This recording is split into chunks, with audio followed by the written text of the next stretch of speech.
Welcome back, everybody. As you probably guessed, we are surrounded by geese. Nothing I can do about that, but we are going over this pistol in today's video. This is the Palmetto State Armory Dagger, and the daggers are wide in terms of different SKUs that they are available in terms of colors, sight options, grip options, different length options, etc. But at their core, they are a Glock 19 compatible clone-ish gun with some improvements in many ways and perhaps not some improvements in other ways, which we will definitely be getting into in this video. But before we get into the details, I do want to thank the sponsor of today's video, and that is Arms List. I have been using Arms List since before I had a channel. It is a website you can go to, create an account, and you can buy, sell, trade, etc.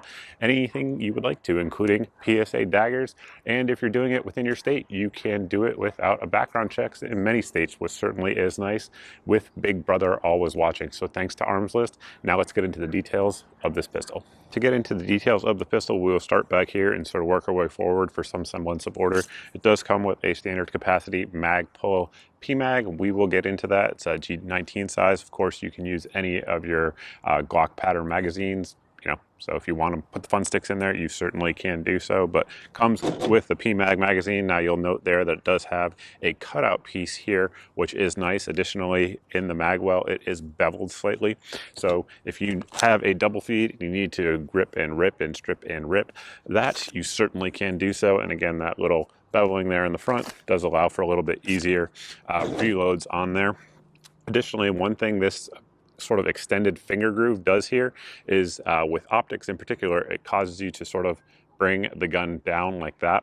And most folks, when they present, if they miss their dot, they miss it high. So guns like the Walther PDP and many others have put that lip on there, guns that are designed with optics, I should say, and that does seem to help. It does have a finger bump in there. Some folks don't like it, but I have zero issues with it. And one thing it does is it helps you get high up on that gun, and also helps with Glock knuckle, sort of alleviates that issue of the rubbing that your traditional Glock pistol would have. In terms of the actual texture on there, it's not bad. I would say it's probably equivalent to like the Gen 4 Glock in terms of actual sticking to your hands. I personally like something a little bit more aggressive, but all around it's again not bad at all. And again, that finger groove, one thing it does additionally with this one is it does keep the gun flat in your hand as you're firing. So that is nice because of course when you're firing, the movement of the gun is like this. It's not side to side, and it does a good job there.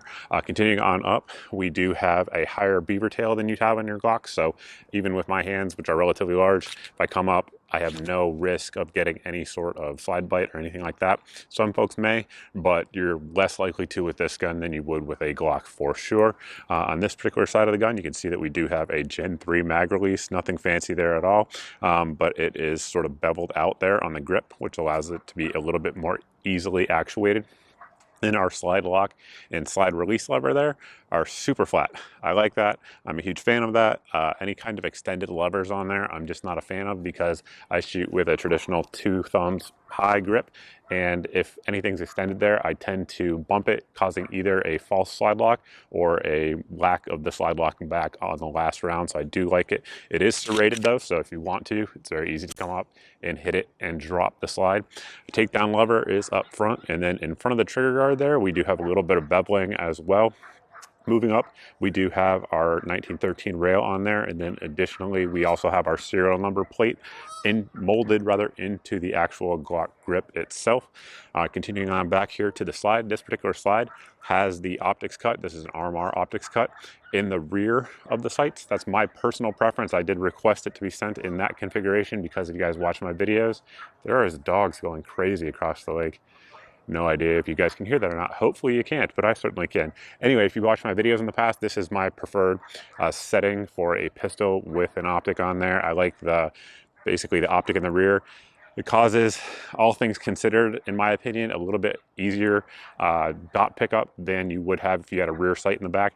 Even though we teach threat focus with red dots, and that's how they're intended to be used, sometimes old habits can happen and you start looking for iron sights sort of subconsciously, and I do find that with optic in the rear, it minimizes that. Now moving on forward, all of these are coming with AmeriGlow lower 1/3 co-witness sights, so they're all blacked out sights, which I do like for sure. Has nice serrations there on the front, and again, whether you get it with the optic in between or behind it, it's going to come with those sights, which is a huge improvement over the Glock plastic sights in my opinion. This slide, of course, is Cerakoted FDE, and we have these little windows up front. Those obviously lighten the slide up a little bit and just adds for a aesthetic that some folks do like. I'm not really pro or con on that, but I know some folks do like it, and the serrations up front are very usable if you want to do press checks and those sorts of things. A big difference from the original Glock pattern on this particular firearm is going to be the trigger safety there that you guys do see. Obviously on your Glock pistols, which of course we have a 19 right here, it has that dingus style safety lever, whereas here on the Dagger it has our hinge style safety. So what both of those are doing is preventing the trigger from going rearward unless you're intentionally pressing the trigger.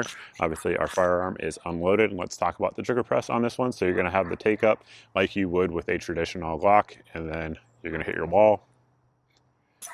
A little bit of mush, again very similar to a Gen 3 Glock in terms of feel, despite it not having the dingus on there. Reset, positive, not quite as positive as it would be on a Gen 3 Glock in my opinion. And the brake, there you go, very positive. But that is the trigger, in my opinion. There's absolutely nothing to complain about there. It breaks right at 5.5 to 6 pounds consistently. So for a carry gun, a duty gun, whatever the case may be, self-defense gun, I think there's absolutely nothing wrong with it. Now getting into the disassembly on this firearm, it's straight up Glock as you would imagine. I should also note this one obviously has a threaded barrel. I'm sure many of you have noticed that. It does come with a thread protector though, from the factory. I just don't have it on there because we haven't been using it. But for those of you guys that are into that, it does come with that thread protector. You're just going to pull down on your lever there, and for whatever reason sometimes this slide gets hung up on this gun and you have to kind of like repress the trigger and then the slide will come off. Not every time, it's like half the time I would say. And looking in there, you'll note that it is very similar to a Glock, which is a good thing, with the exception of the trigger components are actually polished on this one from the factory. Not sure if they're all like that or if it's just with the fancy optics cut ones, but mine certainly came like that. The guide rod and spring is captive, which is a big plus, and we'll get into why that is in my opinion in this particular gun, and it is steel. Barrel, of course, has that DLC finish or the nitrided finish, and it's basically a Glock barrel, Glock compatible. You'll see the wear pattern on there. This firearm right now has just over 1,000 rounds through it, so obviously we have some good honest wear on there, but nothing at all to be concerned about. And looking in there, the machining is clean. There's no chatter marks, nothing like that. It's very, very good machining overall. And of course we have our striker safety, just like you would have on a Glock, so it has all of the same safeties that you have on a Glock, and of course doesn't have an external thumb safety, which is what most of us who like striker fired guns want. Now that we've got the details of the pistol out of the way, a few things I want to go over. Number one, like we mentioned, this is sort of like the Gucci version of it. They also make like a G45 or a 19X version. They also make a stripped down version, which MSRP is for $299. The actual price on the Gucci versions here depends on what kind of options you're going to get, but roughly they go up to $450-ish depending, and of course that's not counting sales. So in terms of a value proposition, if you're somebody who's on a budget and you have $299 to get a gun and you want Glock compatibility for potential upgrades down the road, definitely probably one you want to look at. Now, some differences between this and that obviously is that you have the upgrades out of the box. Of course, with a Gen 5 Glocks, they have some of the options that we have here, like optics cut, Gen 4 as well, but they don't have everything that this has, in my opinion. Obviously, we have the sights, which are better. We have the threaded barrel, which on a Glock, to get a factory threaded barrel is like another $69, I think, over the base version, so that certainly is nice. Now, reliability, let's discuss that. This one here obviously has the threaded barrel, and one thing I've discussed previously in many videos on Glocks is that Glocks, in my opinion, aren't the best suppressor hosts, and one of the reasons for that is just the way they function. Obviously, it is a Browning tilting action. As you can see there, Browning tilting actions can be iffy when it comes to silencers. Obviously, you're going to have the booster on your silencer that's going to impact reliability, the actual power factor of your ammo. There's a lot of things that go into reliability with a silencer, but Glocks, in my opinion, again, generally speaking, are not the best hosts.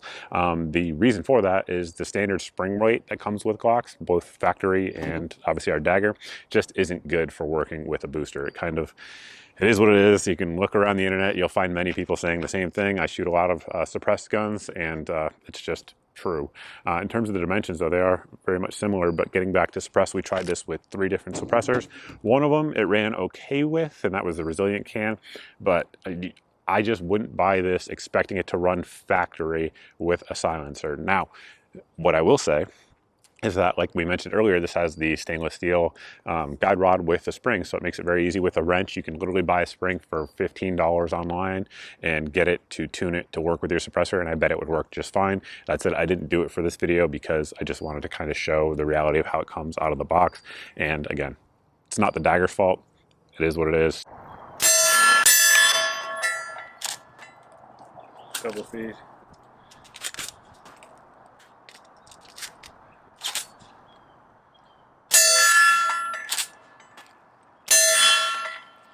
When it was unsuppressed, this gun ran flawlessly with the exception of 2 malfunctions, and both of them were using Magpul PMags.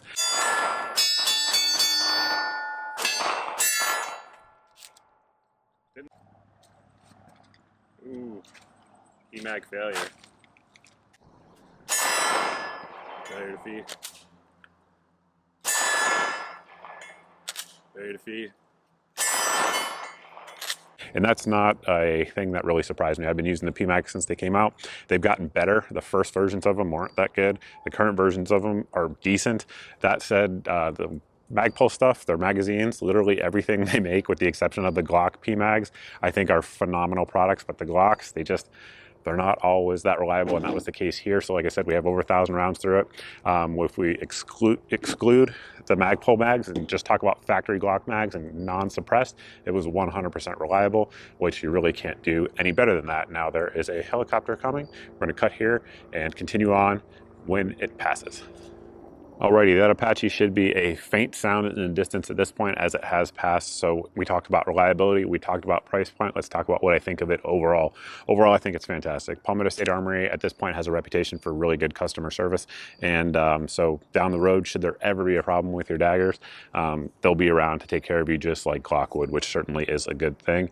There are a number of like Glock clone Gen 19s that are coming out now that the patent for this firearm has come around. Is it the best? I don't know. I don't have them all. Is it one of the highest value options? Absolutely. It absolutely is. And like I said, reliability was great if we just run it with the factory Glock mags, although it doesn't come with that.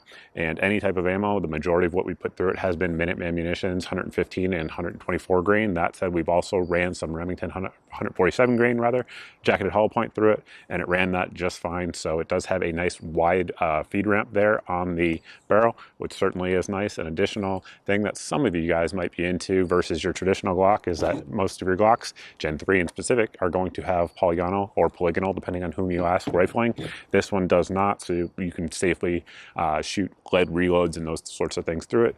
Probably only applies to a small number of you, but for those who it does, that is a big thing. But overall, the pistol has performed very well. I was a little bit concerned with the trigger just being hinged and on a Glock system being a problem, but hasn't been a problem at all. If you guys have any questions about it, by all means, you can post down below in the comments section.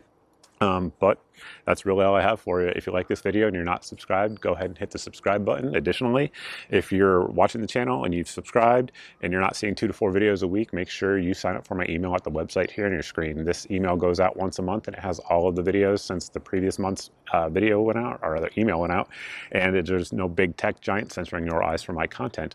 Additionally, if this thing goes on sale, any of the combo deals that PSA has been offering lately with like AKs, ARs, etc., if those things go on sale, as well as the ammunition, anything that we talk about here on the channel, it will go out in my daily deals email. That email you can sign up for here at the link on your screen, and it goes out every day as the name implies, and it has 6 or 7 of the best deals that we find around the internet. So that way, if it's in the email, it's the cheapest I know of anywhere on the internet, and that way rather, it saves you guys some time because I've done the looking for you as well as the price comparison, and hopefully saves you some money as well.